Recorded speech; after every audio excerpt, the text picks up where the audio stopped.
చిన్న ప్రార్థన చేసుకొని వాక్యాన్ని ధ్యానించుకున్నాం. आइए छोटे सा दुआ करके आज का वचन सुनेंगे। ఘనుడు అయిన మా దేవ, अतिमान हमारा परमेश्वर, మేము వినుచు ఉన్న ప్రతి మాటను గ్రహించుటకు మీ దీవెనలను దాయిచేయండి. पिता जैसे हम आज वचन सुनते हैं प्रभु, आपका आत्मा ओर से हो, और प्रभु जितने लोग सुनते हैं सबको भी आशीष दें। ప్రపంచంలో వినుచు ఉన్న ప్రతి ఒక్కరు గ్రహించుటకు కృపను దాయిచేయండి. प्रभु आज कितना लोग सुनते हैं प्रभु, उनके सबके ऊपर आपका हाथ रखिए। యేసు నామమున అడుగుచున్నాము తండ్రి. यीशु के नाम से मांगता हूँ पिता। ఈ సమయంలో మరలా అదే అధ్యాయంలోనికి వెళదామండి. हम देखें तो बाइबल से మత్తయి సువార్త 24వ అధ్యాయము मत्ती का सुसमाचार 24 अध्याय 7వ వచనంలో చదువుకున్నాం. 7वां वचन पढ़ेंगे। జనముల మీదికి జనమును, రాజ్యముల మీదికి రాజ్యమును లేచును, అక్కడక్కడ కరువులు భూకంపములు కలుగును, ఇవన్నీయును వేదనలకు ప్రారంభము. मत्ती का सुसमाचार 24 अध्याय 7वां वचन पढ़ेंगे। क्योंकि जाति पर जाति और राज्य पर राज्य चढ़ाई करेगा, और जगह जगह अकाल पड़ेंगे और भूकंप होंगे। ఇక్కడ జరిగేటువంటి ఈ సందర్భాలను మనం చూచి ఉన్నప్పుడు जब हम इस वचन पढ़ते हैं, ప్రపంచంలో జరిగేటువంటి విషయాల్ని ఇక్కడ యేసు ప్రభువారు బోధిస్తూ ఉన్నారు. यीशु ने यहाँ पर प्रचार कर रहा है कि जो संसार में आने वाला दिनों में होने जा रहा है उनका ऊपर ध्यान दे रहा है। ప్రపంచమంతా కూడా ఇలాంటి స్థితిలోనే ఉన్నదండి. सारा संसार आज देखे तो इस वचन के अनुसार आज चल रहा है। అక్కడక్కడ జరిగేటువంటి భూకంపాలు, जहाँ जहाँ भूकंप भी आएगा, కరువుల్ని గురించి కూడా చెప్తూ ఉన్నాడు. अकाल भी आएगा बोल के यहाँ पर लिखे దీని हैं। అర్థం ఏంటంటే జనాల మీద జనాలు లేచేటువంటి దినాల్లో మనం జీవిస్తున్నాం. इस वचन का अर्थ ये है कि एक राज्य और एक देश के ऊपर भी राज्य करने के लिए देखेगा। ప్రేమలు లేనటువంటి స్థితిలో మనుషుడు దిగజారిపోతూ ఉంటాడు. तो इंसान का मन में ऐसे होगा कि उनका मन में प्रेम हर दिन कमजोर होगा। అతను మనుషుణ్ణి అనేటువంటి విషయాన్ని మర్చిపోతూ ఉంటాడు. लोग भूल जाता है कि मैं एक इंसान हूँ। మనం చరిత్రలో చూస్తూ ఉన్నట్లయితే जब हम इतिहास पढ़ते हैं, భార్య భర్తల్లో ఒకరి ఎడల ఒకరికి ప్రేమ ఉండినటువంటి స్థితిలో ఉన్నారండి. तो देखे तो हम इतिहास में देखे तो पति उनका पत्नी को प्रेम करता है, पत्नी उनका पति को प्रेम करता है। ఎంతో కష్టపడి కన్నటువంటి బిడ్డ మీద కూడా తల్లి జాలి పడినటువంటి స్థితిలో ఉన్నారండి. तो उन दिनों में देखे तो उनका खुद बच्चों के ऊपर भी माँ अपना प्रेम को दिखाता है। బిడ్డల్ని చంపినటువంటి తల్లుల్ని తండ్రుల్ని కూడా మనం చూస్తూ ఉన్నాం. आजकल देखे तो माँ बाप ने उनका खुद बच्चों को भी मारता है। వీళ్ళు ప్రేమిస్తారు కానీ వాళ్ళ చేత ప్రేమించబడరు అనే ఉద్దేశం చొప్పున ये प्रेम करता है लेकिन वो सोचते हैं कि उनका बच्चा फिर वापस उनको प्रेम दिखाता या नहीं।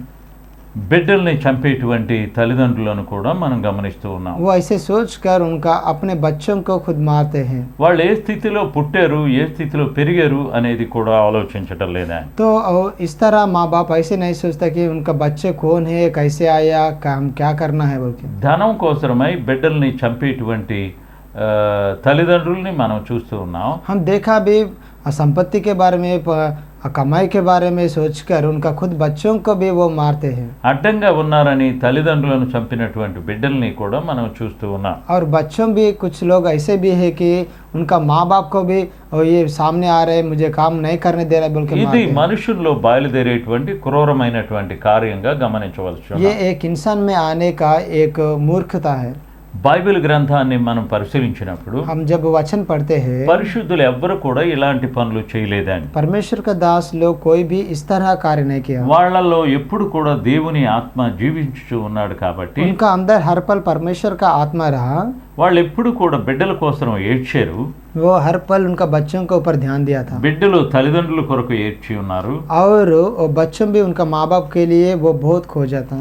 ఈ ఎడబాటు అనేటువంటిది చాలా భయాన్ని పుట్టించేటువంటిదిగా భావిస్తూ ఉంటారు. लेकिन ये दोनों एक दूसरे अलग होते हैं, वो बहुत शौक का बात है। ఆ రోజుల్లో तो उन पूर्वजों काल में देखे వాళ్ళని యాసిడ్స్తో కానీ లేకపోతే వాళ్ళకి దేవుడిచ్చిన జ్ఞానంతో కుళ్ళిపోకుండా కొంతకాలం ఉంచేవాళ్ళండి. तो उनका बच्चे या माँ बाप अगर गुजर गए तो कुछ मेडिसिन डाल के उनका शरीर देह भी वैसे ही रहने के लिए वो करता था। వాళ్ళు కొన్ని రోజులు ఏడుస్తూ ఉన్నారండి. ऐसे कुछ दिन तक उनका बच्चों के लिए या माँ बाप के लिए वो शौक उठाता था। వాళ్ళు విడిచిపెట్టినటువంటి ఆ బంధాన్ని జ్ఞాపకం చేసుకుంటూ ఏడ్చి ఉన్నారండి. जैसे देखे तो वो उनका जो दोनों का बीच में रिश्ता था उनको तोड़ना और दूर करना उनको पसंद नहीं था। ఇప్పటికీ కూడా చరిత్రకారులు आज भी देखे तो इतिहास में వాళ్ళ యొక్క ఆ, చనిపోయిన శవాల్ని తీస్తూ ఉన్నట్లయితే हम देखे तो जब उनका मुर्दा को हम डेड बॉडी को भी फिर वापस वो निकालते हैं, కొంత ఖరీదైనటువంటి సామాన్లు వాళ్ళలో గమనించినటువంటి వాళ్ళని కూడా మనం చూస్తూ हम ఉన్నాం. देख सकते हैं कि एक बड़ा बड़ा कीमती चीज भी उनका वो डेड बॉडी से निकलता है कब्र కొన్ని जगह వందల से। సంవత్సరాలు వాళ్ళు ఉండినప్పటికీ కూడా बहुत सौ हजार सालों के नीचे वो गुजर गए వాళ్ళ थे भी। శరీరాలు చనిపోకుండా ఉండాలని ప్రేమతో ఖర్చు పెట్టినటువంటి బిడ్డల్ని కూడా గమనిస్తూ ఉంటారు. हम देख सकते हैं कि उनका बच्चे ऐसे करते हैं कि उनका देह भी खराब नहीं होना बोल के बहुत ఇప్పుడు कीमती మనం चीज करते हैं। గమనించేటువంటి విషయం ఏంటంటే हम अब पढ़े तो భయంకరమైనటువంటి దుర్మార్గమైన మనుషులను మనం చూస్తూ ఉన్నాం. हम देखे तो वचन में ऐसे दिन आ रहा है, మనుషుల మీద మనుషులు చంపుకునేటువంటి దినాలు. एक राज्य और एक राज्य के ऊपर जाके वो मारते हैं। ఇవన్నీ కూడా యేసు ప్రభువారి రాకడకి ముందు జరిగేటువంటి సూచనలు. ये सारा भी यीशु का दूसरे आगमन का पहले होने का घटना है। ప్రేమలు లేనటువంటి కాలం. तो ये लोगों का मन अंदर में देखे तो प्रेम का दूर से हो रहा है, ప్రేమలు లేవు వాళ్ళకి. उनका मन में प्रेम नहीं रहते हैं, వాళ్ళకు ఉన్నటువంటిదంతా కూడా స్వార్థం తప్ప మరొకటి లేదు. तो उनका मन में देखे तो वो खुद के बारे में सोचते हैं। వీళ్ళ స్థితిని చూచే వాళ్ళు ఏమనుకుంటారంటే जब उनका घटना को देखते हैं వీళ్ళ తల్లిదండ్రులను వీళ్ళు ఈ పని చేశారు కాబట్టి वो सोचते हैं कि उनका माँ बाप इस तरह వీళ్ళు जिया, ఇవన్నీ కూడా అనుభవిస్తున్నారు అనుకుంటా ఉంటారు. इसलिए वो इस तरह जीवन बिता रहा है। కాబట్టి మనం ఒకసారి పరిశీలించుకున్నాం इसलिए हम एक बार మనం देखेंगे ఏ స్థితిలో ఉన్నాము, हमारा स्थिति किस तरह है, మనం ఎలాగా మన హృదయాన్ని సరిచేసుకుంటూ ఉన్నాము అనేది ఆలోచించవచ్చు. हमारा हृदय को किस तरह हम प्रभु का ओर से हम आगे ले जा रहा है। మనుషుని యొక్క స్వార్థపూరితమైన హృదయాన్ని మనం పరిశీలించినప్పుడు जब हम हमारा इंसान के हृदय को हम परखते तो పరిశుద్ధ లేఖనంలో చెప్పబడినటువంటి మాటను జ్ఞాపకం చేసుకుందాం. वचन में ऐसे लिखे हैं, ఆది కాండము 6వ అధ్యాయము उत्पत्ति 6वां अध्याय 3వ వచనంలో చెప్తూ ఉన్నాడు, అప్పుడు యెహోవా నా ఆత్మ నరులతో ఎల్లప్పుడూ వాదించదు, వారు తమ అక్రమ విషయములో నరమాతులై ఉన్నారు, అయినను వారి దినములు 120 ఏండ్లు అగును. यहाँ पर देखे तो उत्पत्ति 6वां अध्याय 3रा वचन में ऐसे है, तब यहोवा ने कहा मेरा आत्मा मनुष्य से सदा लो विवाद करता ना रहेगा, क्योंकि मनुष्य भी शरीर ही है, उसकी आयु 120 वर्ष की होगी। అతని యొక్క ఆయుష్ని దేవుడు తగ్గించేటప్పుడు जब यीशु ने एक व्यक्ति का मनुष्य का आयु को जब कम किया था, అంతకుముందు కొన్ని వందల సంవత్సరాలు జీవించినటువంటి మనుషుడు हम इसका पहले अध्याय में देखे तो हर एक व्यक्ति बहुत 100 साल जिंदा था। ఇప్పుడు 120 సంవత్సరాలే తగ్గించి ఉన్నాడు. यहाँ पर परमेश्वर ने किया 120 साल। ఎందుకంటే क्यों ऐसे किया बोलते हो? మనుషుల్లో బయలుదేరినటువంటి స్వార్థము అంత तो భయంకరమైనటువంటిది. इंसान में अंदर से जो आते हैं वो पूरा इतना बहुत दुखी का बात है। జనముల మీద జనాలు లేస్తూ ఉన్నారు. एक राज्य के ऊपर और एक राज्य जाएगा। మరి దానిలో ఉన్నటువంటి భావన ఏంటంటే इसमें अगर अर्थ ये है, ఎప్పుడెప్పుడు చంపుదామా అని ఎదురు చూస్తూ ఉన్నారు. लोग ऐसे सोचते हैं कि कब मैं दूसरे व्यक्ति को मार डालूं, కొంతమంది అయితే ఎప్పుడెప్పుడు చనిపోతాడా అని ఎదురు చూస్తూ ఉంటారు. और कुछ लोग ऐसे इंतजाम करते हैं कि वो ये आदमी कब गुजर जाएगा। అతను చనిపోతే అతని ఆస్తి నాకు వస్తుంది అని ఆశపడేటువంటి వాళ్ళు ఉన్నారండి. कुछ लोग ऐसे भी आशा रखते कि अगर ये इस व्यक्ति ने गुजर गया तो उनका सारा संपत्ति मेरे नाम से होगा। ఈ స్వార్థపూరితమైనటువంటి మనస్సు బయలుదేరేటువంటి మనుషుల్ని మనం ఈ కాలాల్లో చూస్తూ ఉన్నాం. हम आजकल देखते हैं इस तरह वो अपने अपने खुद के लिए वो देखते हैं। ప్రభు చెప్పేటువంటి మాటల అర్థం ఏంటంటే लेकिन वचन में पढ़े तो इसका अर्थ ये है, మనుషుల యొక్క స్వార్థ బుద్ధులను మనం గమనిస్తూ ఉన్నాం. हम आज तो देख रहा है इंसान का मन में जो होते हैं, మనుషుడి యొక్క ఆలోచనని మనం గమనిస్తూ ఉన్నప్పుడు जब एक व्यक्ति का सोच हम देखे तो భూకంపాలు భూమి మీద బయలుదేరేటువంటి ఉగ్రతల్ని మనం గమనిస్తూ ఉన్నాం. हम देख सकते हैं इस संसार में बड़े बड़े भूकंप भी आएगा।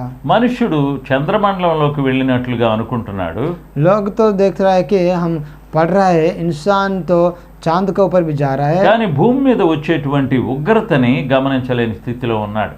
इतना ऊपर गए तो भी जिस संसार में परमेश्वर का क्रोध आ रहा है उनका ऊपर ध्यान नहीं दे रहा है। ఎందువలన అంటే అతని యొక్క స్థితి ఆ విధంగానే ఉన్నది అని గమనించవలసి ఉన్నాం. क्योंकि इंसान का स्थिति सोच उनका जीवन का चाल चलन इस तरह है। మనుషుడి యొక్క పరిస్థితి చాలా నీచ స్థితికి దిగజారిపోయి ఉన్నది. तो और देखे तो आने वाले दिन में और धीरे धीरे घट जा रहा है। అతని యొక్క జ్ఞానాన్ని పెంచుకుంటూ ఉన్నాడు, उनका खुद ज्ञान तो बढ़ा रहा అతని है, ఆలోచనను పెంచుకుంటున్నాడు, उनका सोच को भी बढ़ा रहा है, అతని ఆవేశాన్ని మాత్రం తగ్గించుకోలేకపోతున్నాడు. लेकिन जो क्रोध है उसको तो नहीं कंट्रोल कर पा रहा है। అందువలన మనుషుడు इसलिए इंसान తన స్థితి దిగజారిపోతూ ఉన్నాడు. जब उनका स्थिति है वो हर दिन वो घट जा रहा है। అతని యొక్క పరిస్థితుల్లో భూమిలో బయలుదేరేటువంటి మార్పులను కూడా గమనించలేకపోతూ ఉన్నాడు. जब उनका परिस्थिति में देखे तो इस संसार में और पृथ्वी का ऊपर जो नया बदल आ रहा है उनके ऊपर ध्यान भी नहीं दे रहा है। కొన్ని విషయాల్లో గమనించినప్పుడు जब हम देखे तो దానికి కావలసిన మెళకువలను అతను కనిపెడుతూ ఉన్నాడు. कुछ जगह में देखे तो बहुत तेज से कुछ नया नया चीज बना रहा है। కాబట్టి మనం ఒకసారి ఆలోచించుకుందాం, तो हम एक बार सोचेंगे మనుషుని యొక్క పరిస్థితి ఏ విధంగా ఉన్నది. इंसान का स्थिति किस तरह होगा। అతను చాలా తెలివి కలిగిన వాడిని అనుకుంటున్నాడు, కానీ सोचता है कि मैं बहुत ज्ञानी हूँ, అతనిలో బయలుదేరేటువంటి క్రూరమైనటువంటి మనస్తత్వాన్ని చంపుకోలేని స్థితిలో ఉన్నాడు. लेकिन उनका मन का अंदर से जो बुरी सोच आता है उसको अधीन नहीं कर सकते हैं। అతనిలో బయలుదేరే ద్వేషాన్ని పెంచుకుంటున్నాడు. और मन में जो आते हैं वो क्रोध को अधीन नहीं कर पा रहे हैं। కొంతమంది తల్లిదండ్రులను గమనించలేని స్థితిలో ఉన్నారు. कुछ लोग उनका माँ बाप के बारे में कुछ भी सोचता भी नहीं। తల్లిదండ్రులను గౌరవించమని దేవుని యొక్క వాక్యములో ఉన్నది. वचन में तो देखे तो परमेश्वर आज्ञा दिया कि अपने माँ बाप को आदर करना। దేవుని యొక్క ఆజ్ఞల్లో परमेश्वर का आज्ञा నీ में దేవుడైన యెహోవా నీకు అనుగ్రహించు దేశములో నీవు దీర్ఘాయుష్మంతుడు వగునట్లు నీ తల్లిని తండ్రిని సన్మానించు అని బోధించి ఉన్నాడు. परमेश्वर ऐसे आज्ञा दिया कि अपने राज्य में आप अच्छे एक ऊंच जगह में आने के लिए पहले सबसे पहले आपका माँ बाप को आदर करना। తల్లిదండ్రులను గౌరవించటం అనేది దేవుని యొక్క ఆజ్ఞ. परमेश्वर का आज्ञा है कि अपने माँ बाप को आदर करना। తల్లిదండ్రులను ప్రేమించవలసి ఉన్నాం. हमने हमारा माँ बाप को అది వాగ్దానముతో కూడినటువంటి ఆజ్ఞ అండి. हम माँ बाप को प्यार करना है और ये परमेश्वर को से आया हुआ एक आज्ञा है। నీ తల్లిదండ్రులను గౌరవించినప్పుడు నీవు గౌరవించబడతావు అని దేవుడు చెప్తూ ఉన్నాడు. जब आप अपने माँ बाप को आप आदर करते आपको भी समाज में आदर मिलेगा। నీకు దీర్ఘాయుష్ని ఇస్తానని దేవుడు చెప్తూ ఉన్నాడు. परमेश्वर कहा आपको आपका आयु लंबा होगा। మనుషుడు చాలా స్థితిలో దిగజారుతూ ఉన్నాడు. इंसान देखे तो हर एक जगह में भी उनका आयु घट जा रहा है। ప్రేమ లేనటువంటి కాలంలో ఉన్నాడు. लोग का अंदर देखे तो प्रेम घट जा रहा है। ఇవన్నీ కూడా యేసు ప్రభు వారి యొక్క రాకడలో చెప్పేటువంటి దినాలు. ये सब भी यीशु का आगमन का पहले होने वाले घटना है। యేసు ప్రభు వారు భూమి మీదకి రాకముందు जब यीशु इस संसार में आने के पहले మనుషులు ఎలా ఉంటారు అనేది చెప్పబడుచు ఉన్నది. लोगों का विधान किस तरह होगा बोल के यहाँ पर लिखे हैं।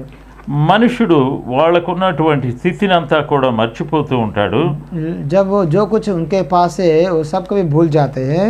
అప్పుడు మనుషులు శ్రమల పాలు చేస్తారని చెప్పబడి ఉన్నది. तो देखे तो वो लोग बहुत मुसीबत से जाते हैं మీరు సమస్త జనాల చేత ద్వేషించబడతారని చెప్పబడుచు ఉన్నది. और बहुत लोगों से आपका ऊपर विरुद्ध आएगा। ఎవ్వరు కూడా మనం మంచి వాళ్ళము అని చెప్పేవాళ్ళు కనబడరండి. कोई भी लोग ऐसे नहीं दिख सकते कि मैं अच्छे हूँ, ఎందుకంటే మనుషుడు స్థితి దిగజారిపోతూ ఉన్నదండి. क्योंकि इंसान का जो स्थिति है वो नीचे हो रहा है।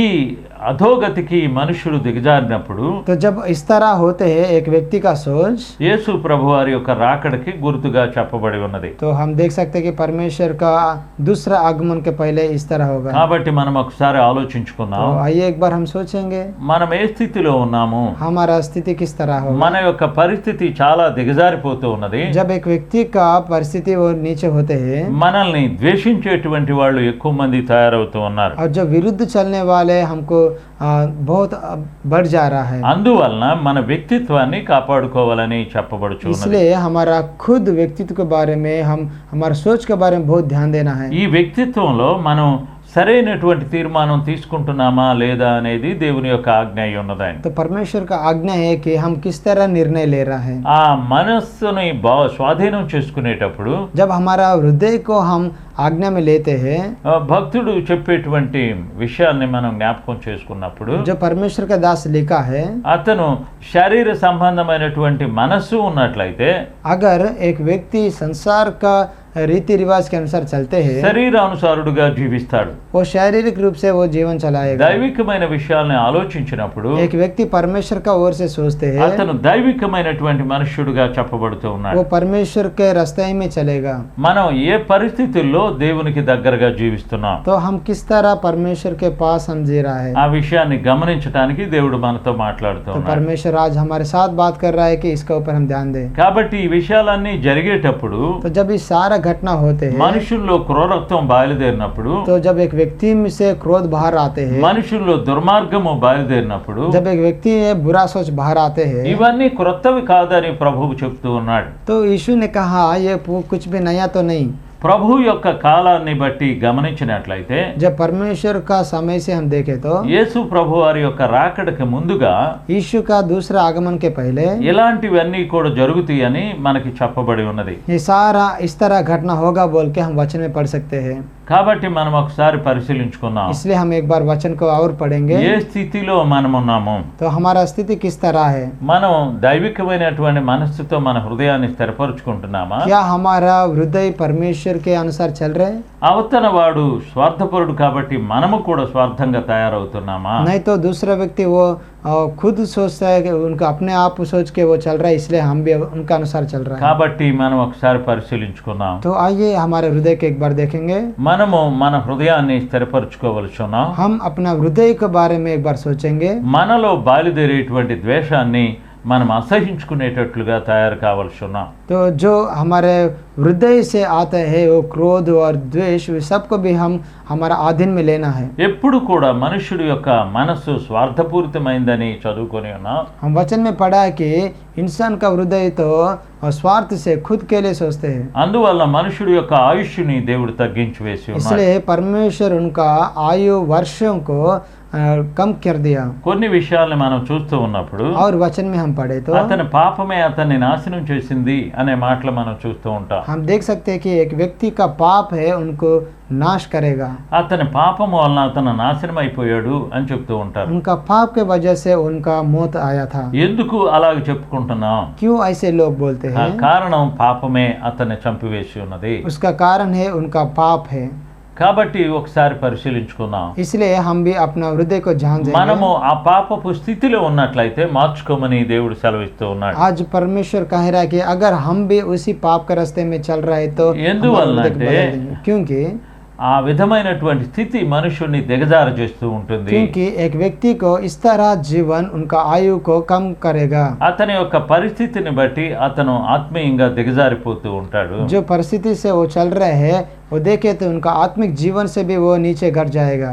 ఆ విధమైన పరిస్థితికి వెళ్ళిపోయి जब एक व्यक्ति इस तरह चलते हैं చివరికి మనుషుల్ని ద్వేషించడమే అతను అలవాటు చేసుకుంటాడు. अंतिम में देखे तो वो उनका ऐसे आदत पड़ जाता है कि वो दूसरों का ऊपर हर पल दोष उठाते रहता ఆ है। విధమైన మనస్సు దైవికమైనటువంటిది కాదని వాక్యంలో చెప్పుచూ ఉన్నది. तो इस तरह मन परमेश्वर के वचन के अनुसार नहीं है। కాబట్టి ఒకసారి మనం వాక్యంలో చదువుకున్నాం. इसलिए और हम वचन में पढ़े तो జనాల చేత జనాలు ద్వేషించబడేటువంటి రీతిగా ఉంటారు. जन का ऊपर और एक जनता हर पल वो दोष और क्रोध उठाते हैं।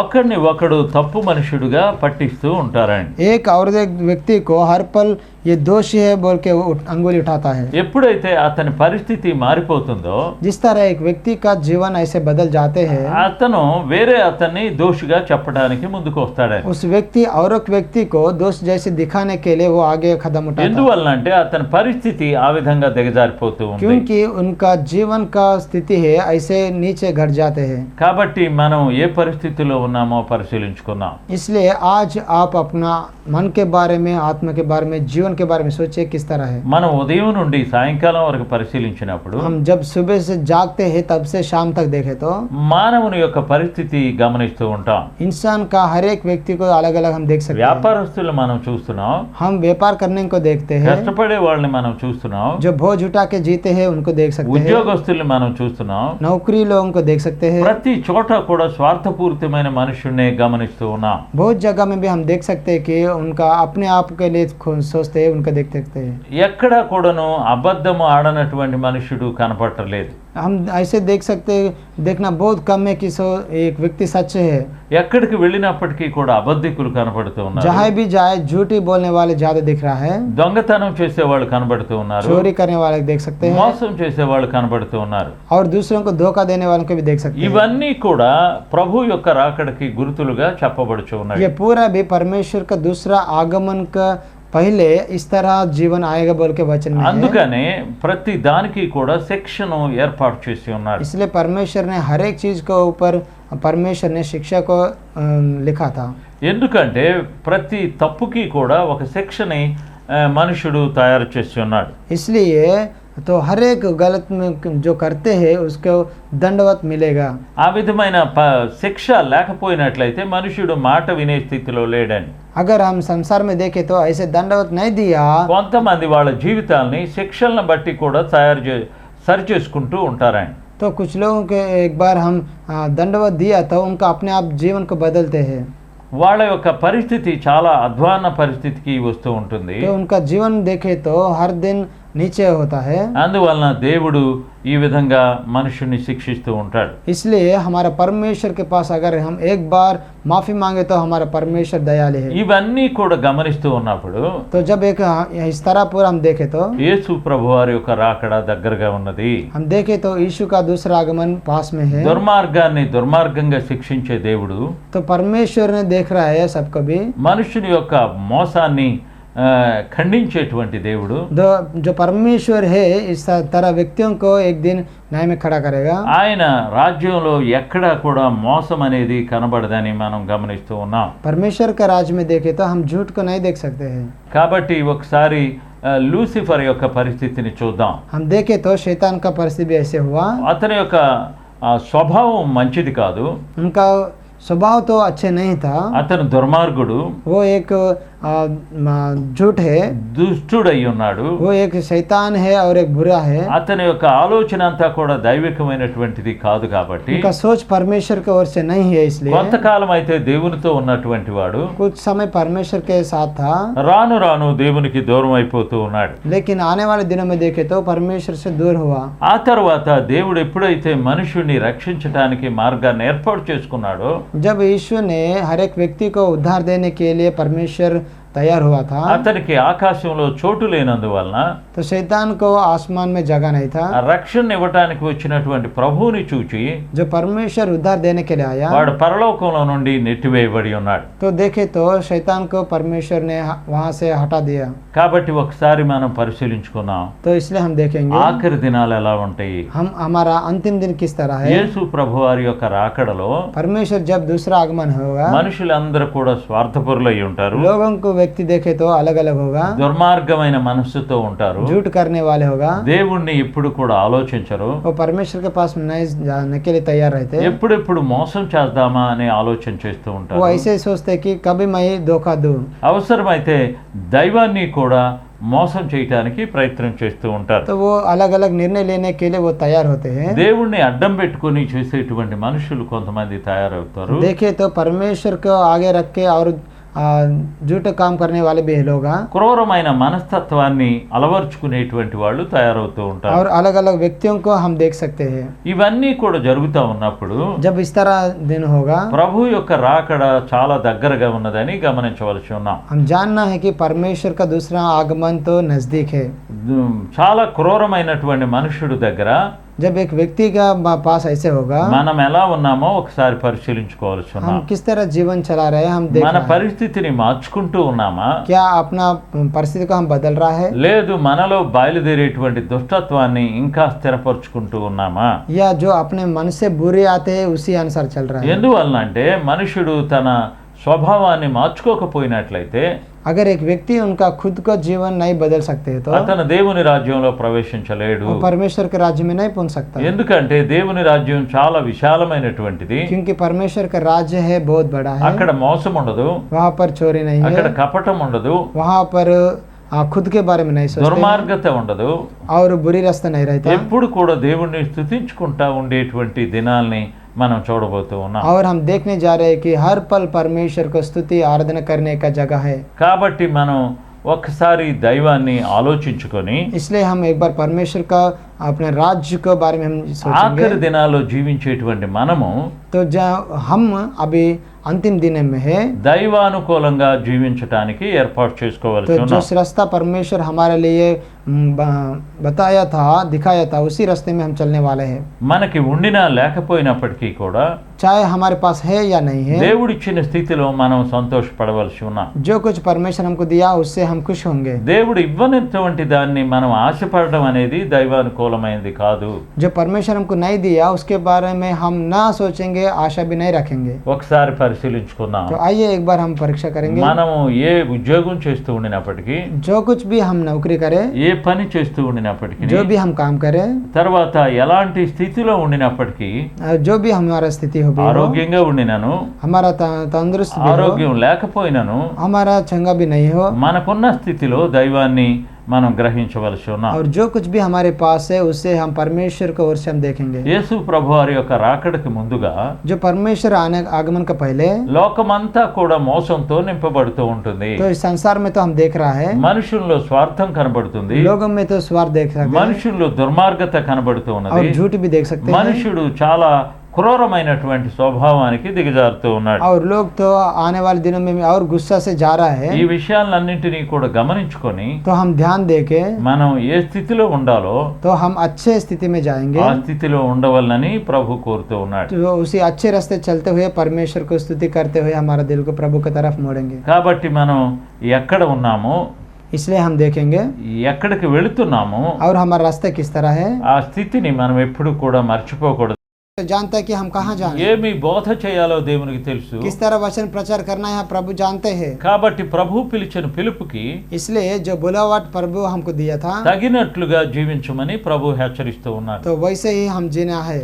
నిజంగా మనం నూతనమైన శక్తిని పొందినట్లయితే अगर हम नया सामर्थ्य पाया तो దేవుడు మనల్ని వాడుకుంటానని ప్రమాణం చేస్తూ ఉన్నాడు. परमेश्वर हमको उनका सेवा में इस्तेमाल करेगा। కాబట్టి చిన్న ప్రార్థన చేసుకుందాం. इसलिए आइए छोटा सा दुआ ఘనుడు करेंगे। అయిన దేవా, अतिमान हमारा परमेश्वर పరిశుద్ధుడా, మీరు అనుగ్రహించిన దీవెనలకై మీకు వందనాలు చెల్లిస్తూ ఉన్నాం. पिता, आपने हमको आशीष किया इसलिए धन्यवाद। మీరు బోధించున్నటువంటి బోధను గమనించుటకు కృపను దయచేయండి. पिता, आपका वचन को हम ध्यान से पढ़ते हुए और जो प्रचार आप किया प्रभु उसी अनुसार हम भी प्रभु वचन के వినుచు अनुसार ఉన్న चलें। ప్రతి శ్రోతను మీరు ఆశీర్వదించండి. पिता, जितने लोग वचन सुनते हैं वो सबको भी आशीष వారి कीजिए। హృదయాల్లో నూతన బలాన్ని, నూతన శక్తిని అనుగ్రహించండి. पिता, सबको हृदय में नया बल दीजिए। వాళ్ళు ఎల్లప్పుడూ కూడా మీకు ఇష్టలుగా జీవించుటకు సహాయమును దయచేయండి. पिता, हर एक व्यक्ति भी प्रभु जो जीवन आप पसंद करते हैं वैसे जीने के लिए मदद వారి कीजिए। శోధనలో విడుదల కలుగు చేయండి. पिता, हर एक मुसीबत से उनको बचाइए వారికి కావలసిన నెమ్మదిని మీరు దయచేయండి. और जो शांत उनको जरूरत है प्रभु आप వారు दीजिए। పొందేటువంటి అనుభూతిని అనేక మందికి పంచిపెట్టుటకు సహాయమును దయచేయండి. पिता, प्रभु जो आशीष यहाँ पर वचन सुनने वाले पा रहे प्रभु उसी आशीष को प्रभु दूसरों के साथ बांटने के लिए मदद कीजिए। ఈ మనవులన్నీ కూడాను सारा दुआ యేసు పరిశుద్ధ నామమున ప్రార్థిస్తూ ఉన్నాము తండ్రి. यीशु के नाम से मांगता हूँ पिता, ఆమేన్. आमीन।